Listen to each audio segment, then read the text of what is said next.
Welcome to Perpetual Motion, a podcast focused on self-care, communication, and positive relationships. I'm your host, Dr. Mo Anderson. Each episode, I interview thought leaders from all over the world who share tips and tools to boost your personal growth. My guest today is Clint Callahan, a therapist, social worker, coach, and author of the new book, Beat Burnout in 15 Minutes a Day. He joins me to discuss breaking the people-pleasing cycle. Is that a problem for you? Because it is for me.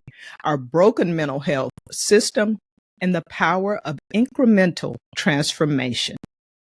So stay with us. It's going to be an amazing show. Welcome, Clint. Thank you, Dr. Mo. I'll try and live up to your intro. Please do. Please do. I don't think that'll be any problem based on our previous conversations. You bring it. You bring it. Listen, Clint, millions of Americans, as you know, are struggling with mental health issues. According to Access Health, the three most common mental health issues today are anxiety disorders, major depression, and bipolar disorder.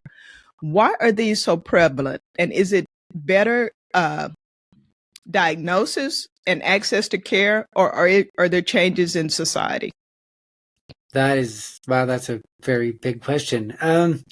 I would say it's probably a combination of both. It is more access to care, and especially one of the positives of COVID, if there were any positives, is that the access to care actually to mental health grew exponentially thanks to the ability to do telehealth and to do texting health and to do the more phone call based mental health, so that people that before didn't have access to care now are able to get access to care. So that is one of the reasons. But also I think it's more just the change in society as well, because we as a population are more open to discussing that we're human beings and we have our faults, our foibles, our problems, our issues, our joys, our sorrows, and we're more willing to discuss that. Got it. And that was a great big answer to that big question. Thank you. As a therapist, a professional in this area with decades of experience, how does listening to others' problems and concerns every day for hours impact your own mental health? That's really good. I mean, for me, early on, I didn't do what some of my professors told me to do, which is the clinical therapeutic distance that therapists need to have is very specific, but at the same time, you can't be so distant that you're not engaged with your client. So one of my favorite tools that I use and that I teach a lot of my clients to use as well is basically what one of my professors said. You know, you have two choices when you're doing therapy with people. You can either be the lightning rod or you can be the one holding on to the lightning rod. And she said, you know when you're holding on to the lightning rod because you are Kentucky Fried Chicken by the end of the day. So the job of a lightning rod is to take the power, take all the electricity, take all the lightning and ground it out to the ground, recognizing that it's not theirs. So that's what I really, really try and reinforce. And early on in my career, having that very strong boundary of this is their pain, not my pain. Just because you're in pain doesn't mean I have to get into your pain with you. So my job as a therapist and as a life coach is to help you see your pain differently so you can move through it and beyond it, but not get stuck in it with you. That's the way I look at it. Wow, that's a great analogy. Good advice from your professor. And as I listened to you, I thought that's also good advice for friendship, for relationships, because I'm a very empathetic person and I struggle with that for a long time as a caregiver myself, also of trying to take on everybody's burdens and help them with their problems when I'm dealing with my own life. So I think that's something we can all adopt and try to learn from. And it makes a lot of sense to be a conductor and just let it pass through. And it's one of the things that I teach people is by just doing kind of basically a 5-step mindfulness exercise that you can do. It takes about 5 or 6 minutes. I basically call it an emotional management plan. Because that's when we are overloaded, right? Is when people are throwing their emotions and then our emotions get triggered because they're throwing their emotions around. And then you're both stuck in this emotional mess, which can sometimes turn into a war between the two of you, unbeknownst to both of you. And so one of the things that I teach people is I teach people to do box breathing, which is a scientifically proven breathing method that helps to turn off the parasympathetic nervous system where the fear story and biological fear resides. Because for a lot of people, when they think of fear as only being a mental thing. But fear, actually, 80% of it starts in the body. And then the mind jumps in with its story, which then enhances the entire thing. So what box breathing does, which is you breathe in for 4 and hold your breath. You breathe out for 4 and then hold your breath empty, and then you breathe back in for 4 again. So it's 4, 4, 4, 4.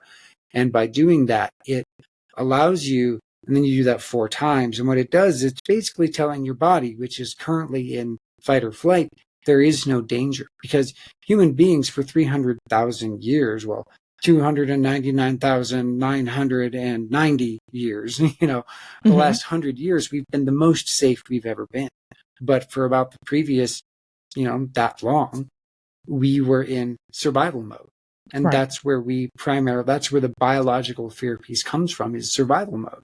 And so if you do box breathing and then you write the story as honestly as you can for about 2 minutes onto a page, and then you would do just a quick bit of exercise to get the adrenaline in your system moved to the places where it needs to be, instead of in your stomach, heart, lungs, and brain.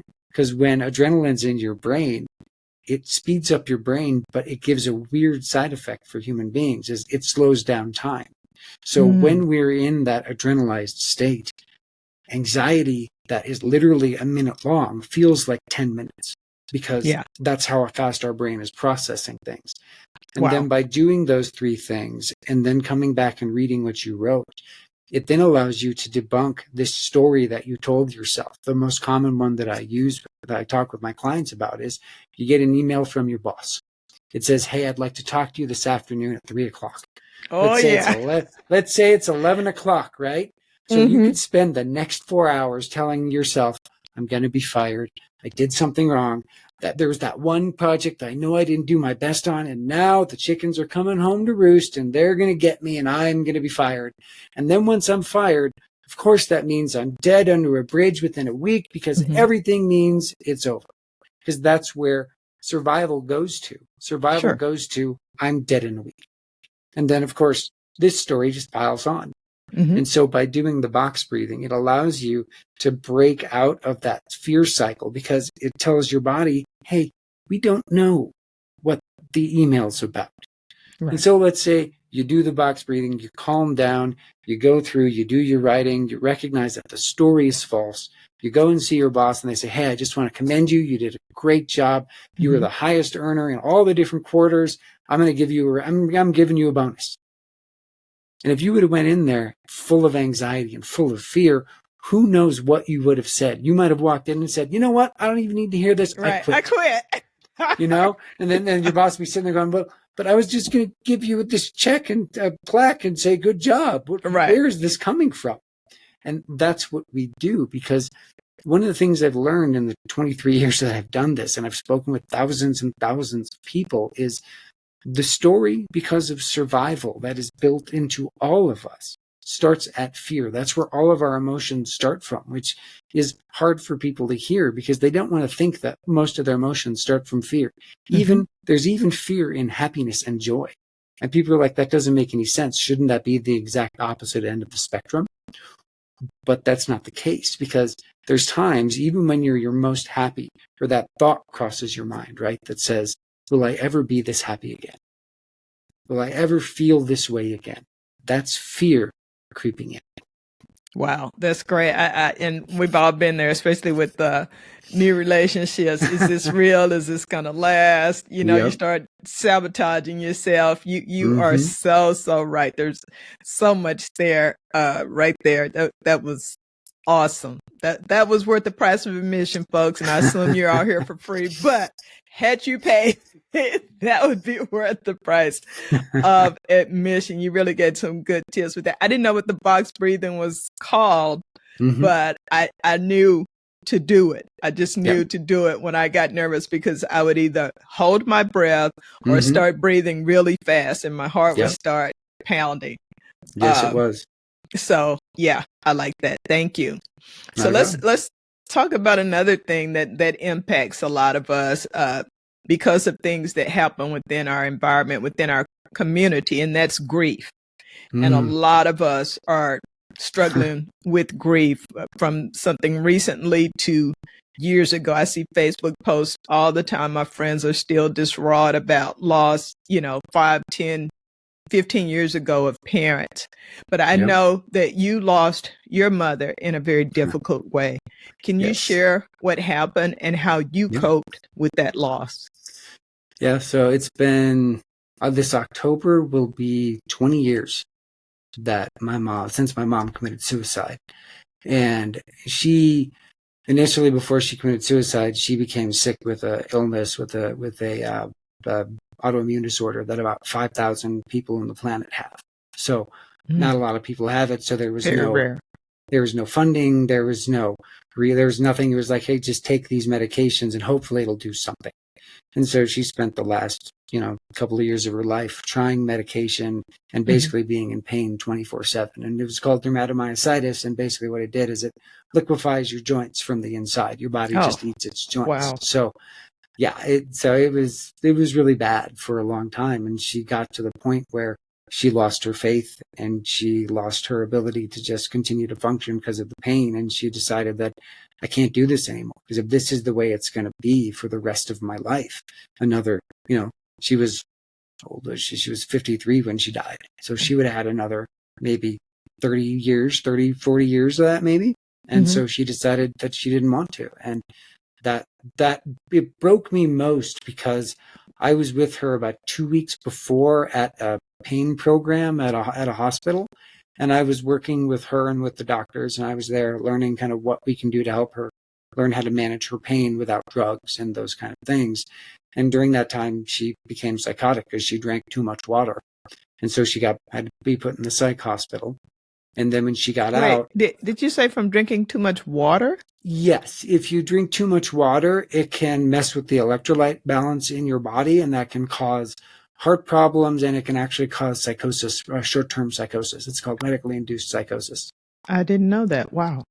Yeah. So I didn't know it either. So it was because what happened was she was supposed to go do a urine test, and she's been drinking a bunch of water. And so she drank more water because they needed a lot of urine, and it just tipped her right over the edge. And it was something I never experienced either.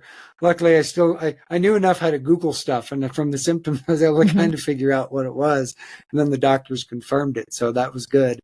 But going through that, so she went through the pain clinic and those different things. And then near the end of it, she basically told me, this pain clinic is not going to work for me. I'm going to commit suicide. This is exactly how I'm going to do it. And so she told me what she was going to do. And I went and told her doctors and told her psychiatrist and told everybody there that I could tell, because, told them this is my credentials. This is what I do for a living. I've been doing this for 7 years. I'm licensed in California. I've worked in psychiatric hospitals. I've done all the things. So this is not her just saying it because she's having a bad day. This is her being real. And they basically just said, as long as she completes the program, she'll be fine.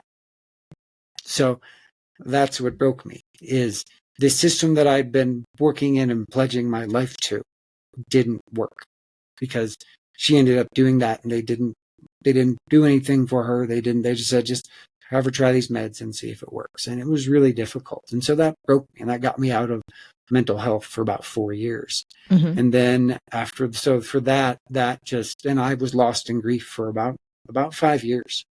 Lost in grief, lost in pain, lost in just anger and frustration, and, angry at myself. I had lots of guilt and shame and all those things because I knew better. I should have done something, but I did everything I knew how to do at the moment. And of course, hindsight is 2010, right? It's better than 2020. Hindsight is 2010.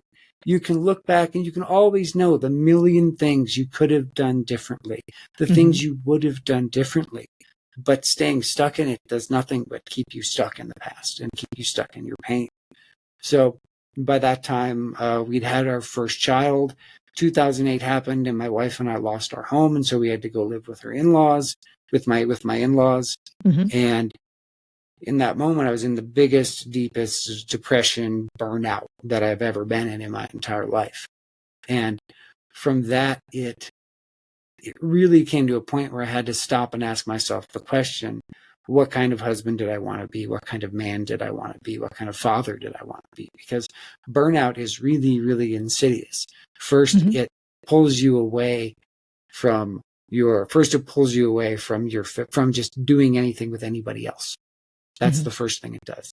Then it begins to pull you away from yourself, from being able to connect with yourself, wanting to do good personal hygiene, wanting to do those kind of things. Then it begins to pull you away from your family. And finally, and lastly, when we most of the time intervene is when it happens at work, because then your performance starts to slip and it really starts to become noticeable. And that's when people finally intervene, because it's like, now it's affecting your ability to earn a living. Right. But really, if you can hit it in the first 2 to 3, then you can actually heal it faster. But at any stage, you can heal it. And so one of the things I had to do is I studied a bunch of Eastern religions and philosophy and Buddhism and all that kind of stuff when I was in graduate school, just because breathwork and meditation and those kind of things have been a staple of mental health for so long. I wanted to figure out, well, where did this come from? And so that's what I went back to. I went back to therapy. I got on an antidepressant. I worked with a therapist, and I started doing basically a meditation routine that I still do to this day. I meditate for 3 minutes in the morning, and then I journal for 2 right after it. And then I meditate for 3 minutes in the afternoon, and then I journal for 2 in the afternoon. And then I do that the exact same process just before bed in order to keep me on track throughout the course of the day, to check in, to do that stuff. And when a lot of people hear 3 minutes, how can you only meditate for 3 minutes? What will 3 minutes do? I'm like, and I ask them this question. When's the last time you sat still and sat quiet for 3 minutes? How much stuff goes through your brain when you sit in silence for 1 minute, let alone 3? Wow. That's amazing. You gave a lot of tips there for dealing with grief and burnout, which so many of us either are now experiencing or have experienced. Thank you for sharing your personal story as well. And I'm so sorry for your loss. Really appreciate you turning that into an opportunity to help others overcome. And I'd like to, if I could say one more thing about Sure, grief, of course. The thing I'd like people to understand about grief most is that grief is a part of life. Grief is the river that we walk in every day. Sometimes it's ankle deep. Sometimes it feels like it's up over our head, but it's the river that we walk in every day. So never be ashamed to ask for help when you're grieving. Never feel like that there is a time frame for your grieving. It's been almost 20 years and I still get choked up thinking about what happened with my mom, because that grief is still with me. It is a wound and it is a part of me that will always be there. But the choice that you have in these moments is, what's the story I'm going to tell myself about this? Am I going to be the hero of the story or the victim? I choose to be the hero, not the victim, because I played the victim for way too long and it sucks. Right. And when you're doing it, you don't realize it even. The people around you, do, but you don't realize that you've given yourself a starring role in that dramedy, if you will. Yes.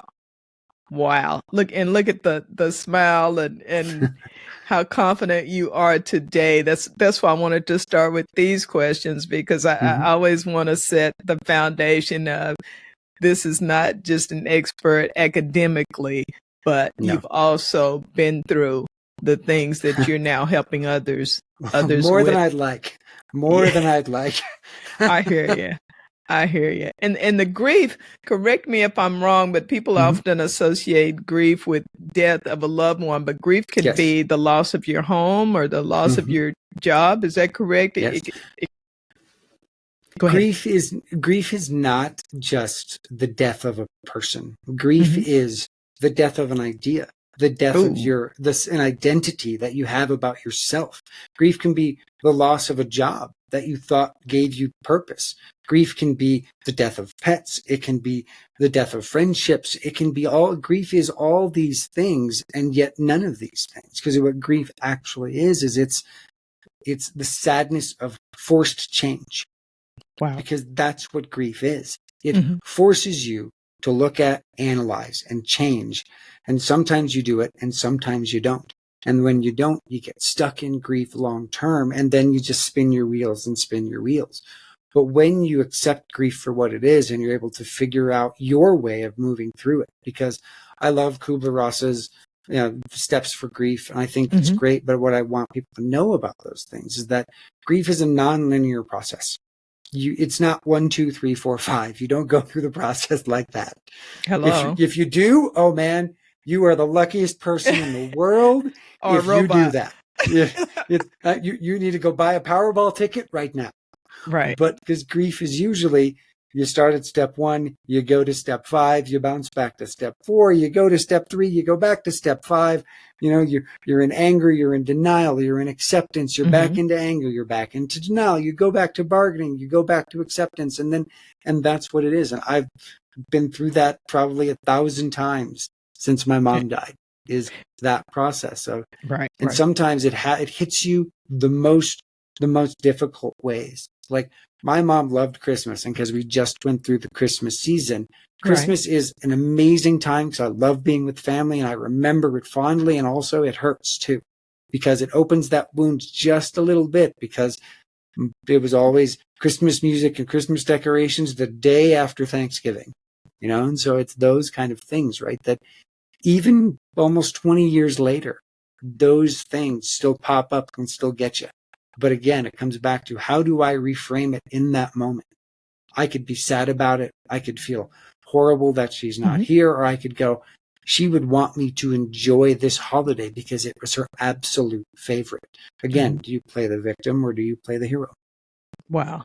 That's really good. And it's great advice, not only for the people going through grief, but for the people around them. I've lost loved ones. I've been through divorce. I've had just some really difficult, tragic things happen. Yeah. And it is amazing how often people want to put you on a timeline.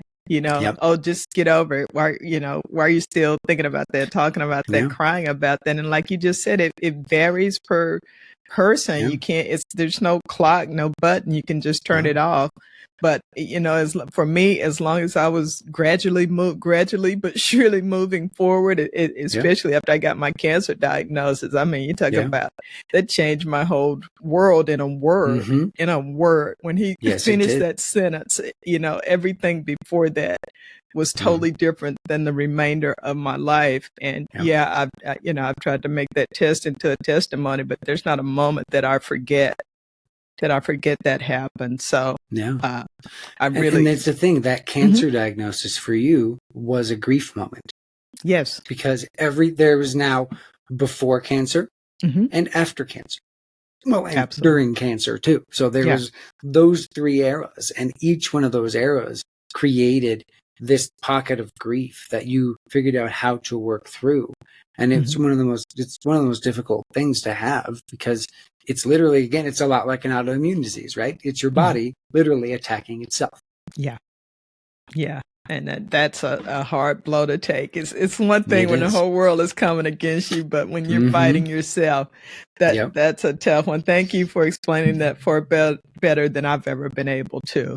So I've got another one that impacts a lot of people that I know you have some great strategies for, and that's being a people pleaser. A lot of people fall into this habit. I want you to do 2 things. I like compound questions. First, if you would define the term people pleaser in the event someone is not familiar with it. I'm assuming burnout and the other things we've talked about they are familiar with, but people pleaser perhaps not. And then share how we can start to break that habit. Sure. So people pleasing is, at least in my opinion, because I am a recovering people pleaser from way back in the day, and it is one of those things that people pleasing is when you sublimate, which means when you put yourself on the back burner every single time. So it's whenever someone comes up to you and says, hey, I need this thing, and your first inclination is always yes. You never put up the boundary and say, no, I can't do it today. I can do it later. It's always yes, yes, yes. And so you end up being completely drained all the time because you never have boundaries that are strong enough to say, that doesn't work for me. And that's one of the most difficult things for someone that is a people pleaser to create, is good, strong, healthy boundaries, because people pleasing usually comes from a source of where either you were bullied by somebody else, and you became so hyper vigilant that you were trying to anticipate what they were going to do next. And so you tried to do everything you could to preemptively make them happy. That's what people pleasing is, in a very simple thing. And bullying is not just punching and kicking. It's also words. It's also feeling like you're not worthy, feeling like you're an imposter. Those different things are all part of the people pleasing thing. And so when you are people pleasing, and when you do get stuck in the people pleasing cycle, you find yourself being exhausted at the end of every day, wondering why you don't have any energy for yourself. And it's because you basically give it away to everybody else and to anybody else that needs it. And the most difficult thing about that is, for someone that's a people pleaser, it's like they're just an open energy channel, and their energy just flows out. And there are people out there that that feed off of other people's energy. And so they do that. They seek you out. They find you because they can sense it. And then they ask you to do things and all those things. And you say yes, yes, yes, because your greatest fear is, if I say no, then you won't like me. Because if you don't like me, then that will confirm everything bad that I think about myself. Oh my. So really, the only way to fix people pleasing is to fall back in love with yourself, is to create that strength within yourself that you are enough exactly as you are. Whether you do or do not do for somebody else does not define you. And that's the hardest lesson I had to learn, because I was very good at not being a people pleaser as a therapist. But in my personal life, very bad at being a people pleaser, where I would do anything for anybody. Oh, you need some money? Yeah, I got some money. Here you go. Oh, you need this thing? Yeah, I can do that. Oh, you need me to do these things and help you move? Sure, I got a pickup truck. Oh, you need this kind of stuff? Yeah, I can do that. And then I'd get home and I'd just be exhausted, because there was nothing left for me, because I didn't give myself permission to have anything, because I didn't feel like I was worthy of having that. Wow. And I love that you said they can sense it too. Sense it. Other people can. It's almost like a weakness, like abusers even. They, they know, or bullies, they know who they can pull that on, and they know who, when they're going to catch these hands. Like people like me, I'm small, but I'm not having it. So it is just interesting that people have that very strange ability to detect a weakness in someone else, but we have to be on guard and put those boundaries up, as you said, or we deplete ourselves, and then we're not good for anything. And especially reaching our own, I feel like we all have a purpose here. And if you're spending all your time on other people's dreams, you're not pursuing your own purpose with passion. So I couldn't agree more. And one of the things I'd like to talk about boundaries really quick is I want to define boundaries for people, because a lot of people, the way they think of boundaries is, I'm telling you what you can't do. That's how most people think of boundaries, but that's not what a boundary is. A boundary is, I will not tolerate this for me. That's what a boundary is. That is a healthy boundary, because by you telling people what you won't tolerate, and then letting them know, and if you violate the boundary, this is the consequence. It's not done out of spite. It's not done out of anger, out of maliciousness. It's just saying, I won't accept this anymore because I don't want this anymore. But if you do that, then the hardest thing is sometimes you got to leave people behind, because you find out that they are those kind of people, even people that may be family members, that may be best friends from forever. And if that's one of the hardest things to do, is recognizing that sometimes you can't take everybody with you when you're on a journey of healing, because they are sometimes some of the sources of your pain. Wow. Well, with all these conditions and the things I mentioned when we started out, depression, anxiety, and so forth, people often seek professional help from someone like you, for example. But you've said the mental health system in America is broken.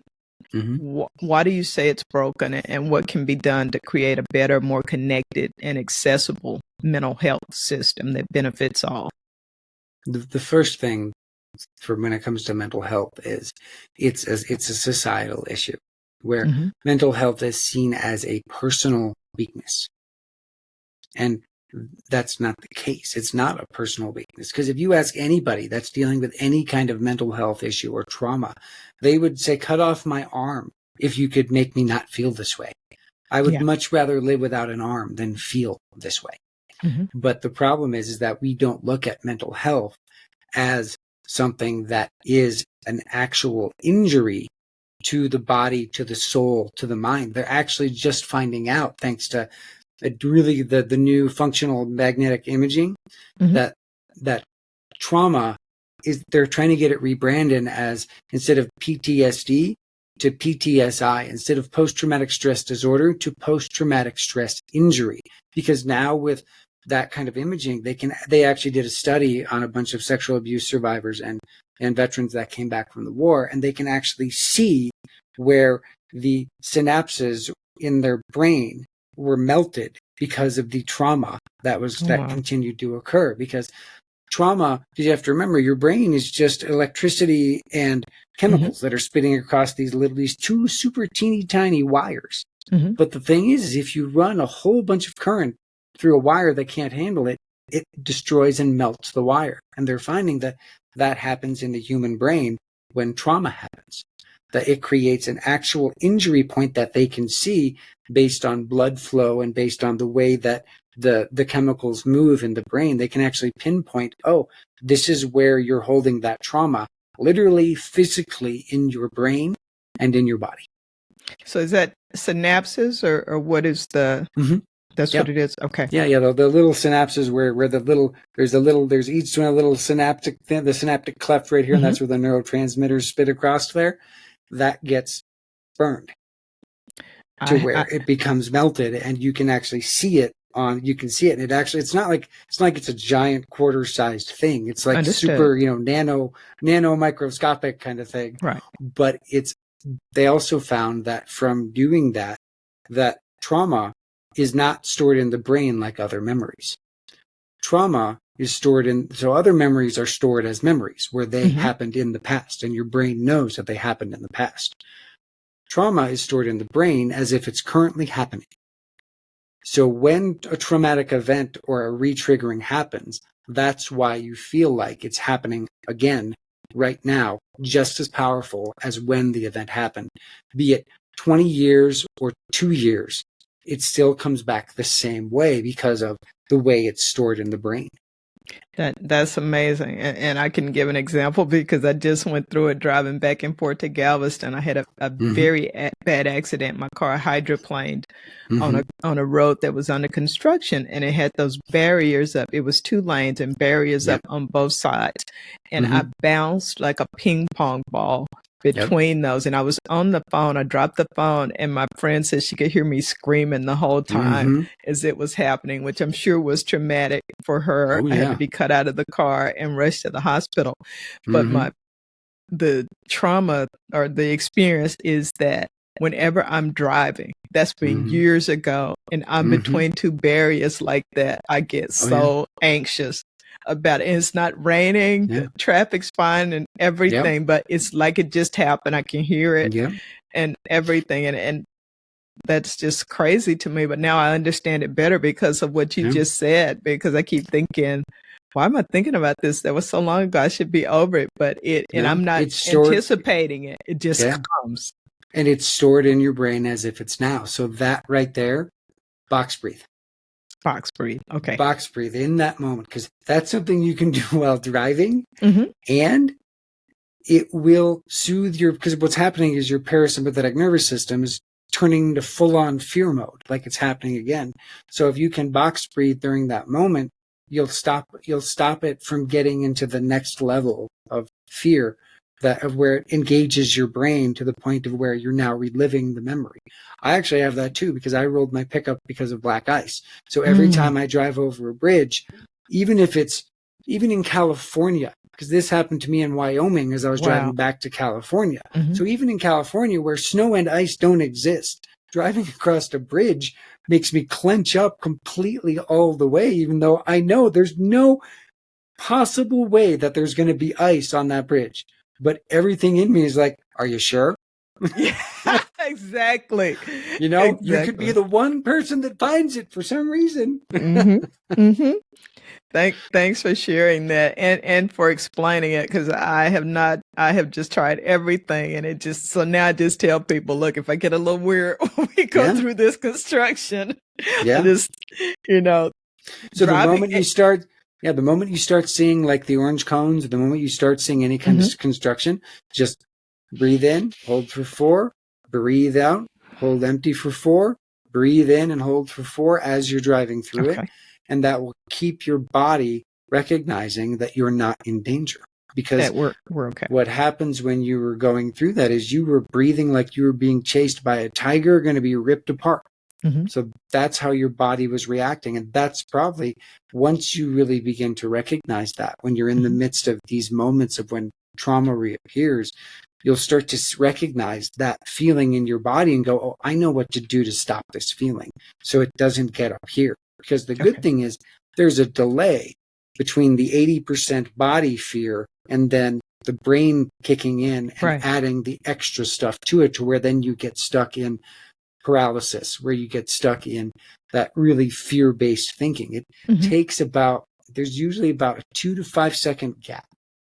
So if you're just mindful of it, and then you can recognize that, you can actually derail it before it even starts. Excellent. Trust me, that will be happening. I've got another road trip coming up, and there's always construction in Texas, always, since I was born. Thank you so much.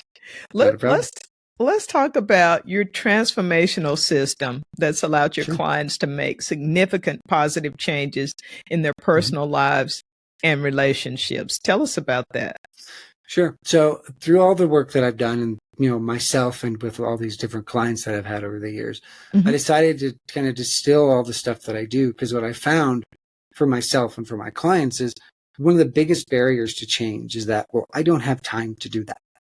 So I figured out that if you can give people small 15-minute chunks of things they can do on a daily basis, where they can work on these different skills over the course of a couple of months, doing it just 15 minutes a day, it allows them to make these changes gradually to where they actually begin to see the change and then continue to use the process. Because that's the biggest thing, is like, it's just like we're in New Year's time right now.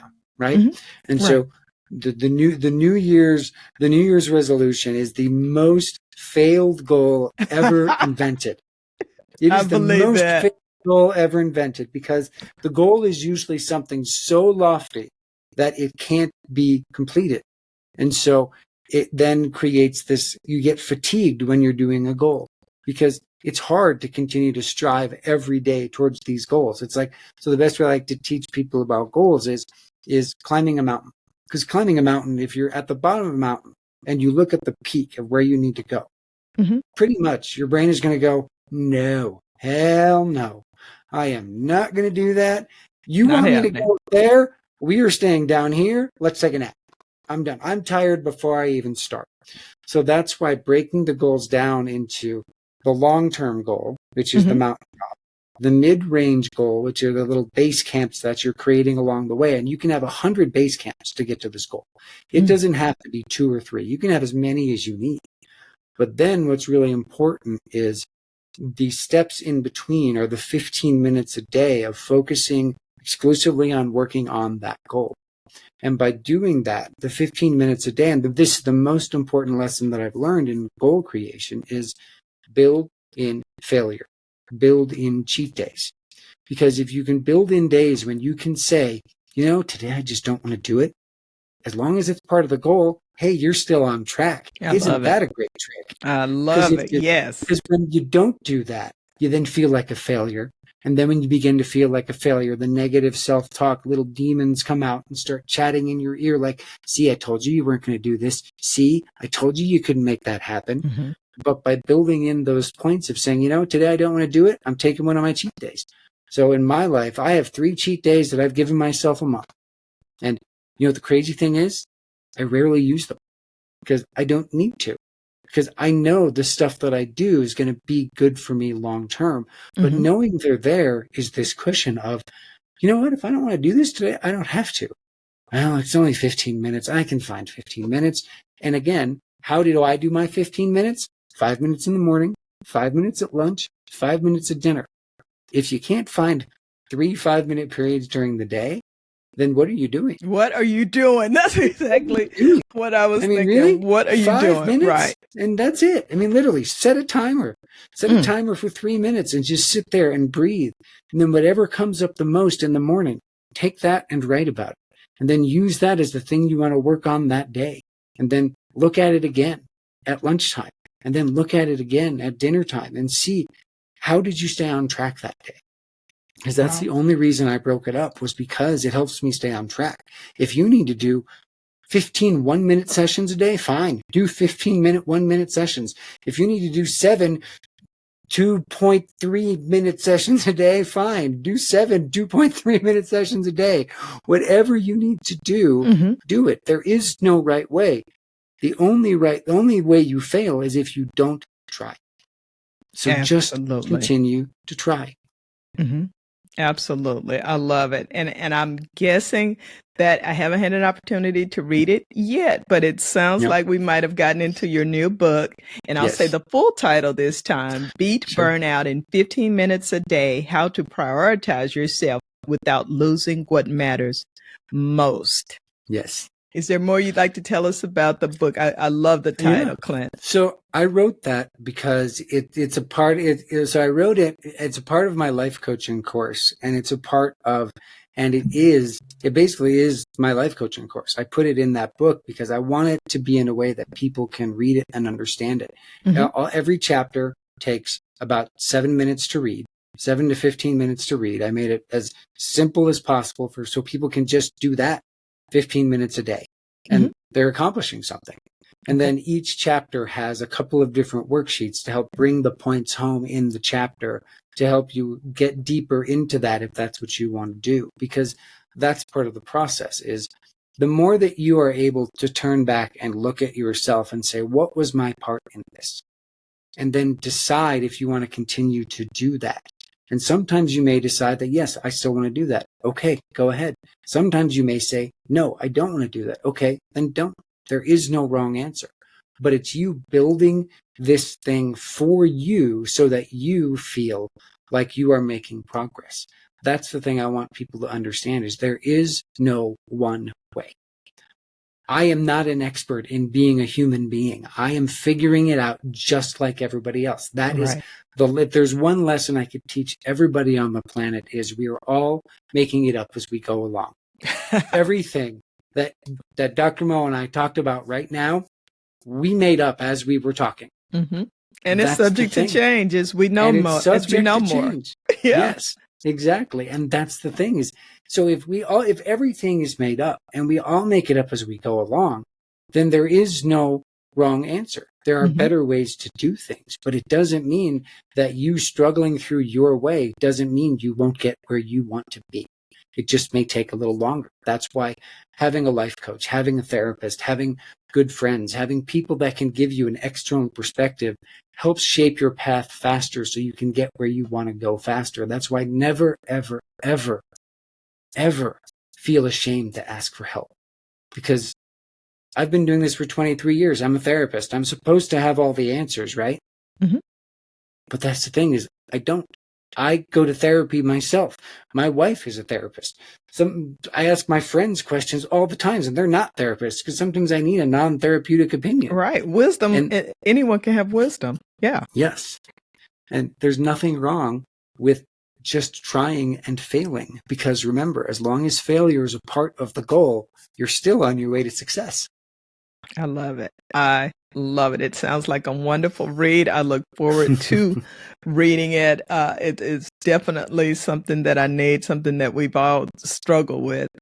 And I am just really, really excited about the tips and strategies you have shared so freely here today. I appreciate it, Clint. Before we go, how do listeners connect with you online or however you choose to be connected with and order your book? Yeah. Well, you can find me on, you can find my book at www.smallchangesbigimpact.net. You can find it there. You can also find me at Facebook and Instagram at Small Changes Big Impact the number 4 and the letter U, because that's what I want. I want small changes and big impact for everybody. And so if you can find me there and you can reach out, and if you message me, I'll answer you, because I just want, because one thing I've learned is that about me is the reason why I do this is because I've suffered, and I don't like seeing other people suffering if they don't need to, because there's enough needless suffering in the world, and anything I can do to help move you through it and past it, that's what I'll do. Absolutely. And folks, I really encourage you to download this episode of the podcast, because you have just heard all sorts of great tips and strategies to deal with some of the very difficult challenges we all have. And please order Clint's book, follow him on Facebook and Instagram. We'll have the links in the show notes. Again, thank you so much, Clint. You have been so inspiring and so helpful. I really appreciate you and wish you continued success. And I hope your book becomes a bestseller. I'm working on it, and thank you very much for having me and for giving me the ability to talk to your audience, because the more we can share this with other people, the more that they'll see that there is no one right way, and that we're all trying to figure it out. We're all trying to figure it out. And with that, to our listeners, thank you for your time and energy. Continued success to you on your journey to figure it out. And in the meantime, please remember to like, subscribe, and share for more like this. And visit my website at drmoanderson.com to book me as a speaker and learn more about my books and services. Until next time, be safe and be well. Thank you.